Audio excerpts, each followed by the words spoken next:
Nakakalungkot ang nangyaring ito sa showbiz industry. Isa nga pong model and Viva Max artist ang natagpuang wala ng buhay. Isa itong masakit na balita lalong-lalo na sa kanyang pamilya, sa kanyang mga magulang.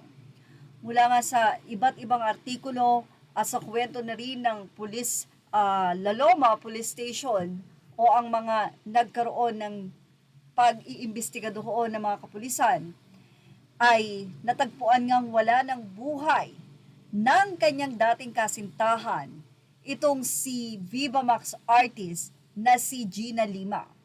Isang Viva Max artist ang natagpuang wala ng buhay ng kanyang dating kasintahan kahapon ng umaga, November 17, sa loob ng condominium nito sa Quezon City.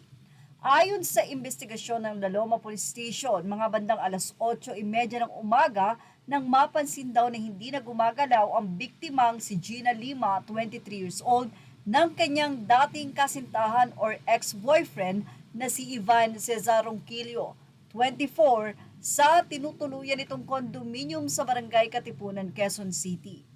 Nabatid na 3 taon nang hiwalay sina Lima at Ronquillo, subalit dinalaw lamang ng huli ang una sa kondo nito kamakailan lamang. Paggising niya ay napansin niyang hindi na humihinga ang biktima kaya dinala niya ito sa Quezon City General Hospital kung saan idinilaklara naman itong dead on arrival or cardiorespiratory distress ang sinasabing dahilan ng pagpanaw ng biktima. Subalit inulan ng komento ang post ng pagkamatay ni Lima kung saan nagbigay ng simpatya sa kanya at galit kay Ronquillo. Ayon sa post ng ilang mga kaibigan ng biktima, madalas umanong makitaan ng mga pasa sa katawan ang biktima.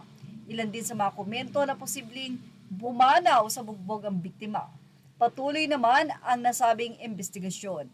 At narito nga po ang isang viral post. Samantala, narito ang pahayag ni Valentin Rosales. Si Valentin Rosales ay naging famous at nakilala dahil sa issue ni Christine Dacera case.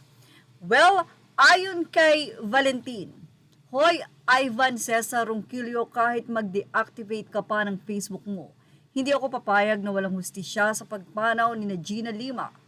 Blank ka, mas matangkad ka pa sa akin tapos yung bugbugin mo babae na wala pa sa kalahati ng laki mo.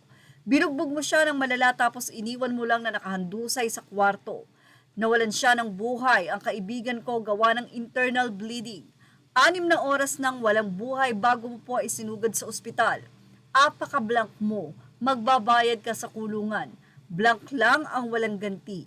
Kaya girls, kahit gaano pa kagwapo or macho, magiging boyfriend nyo, layuan nyo na agad, 1 beses lang kayo pagbuhatan ng kamay.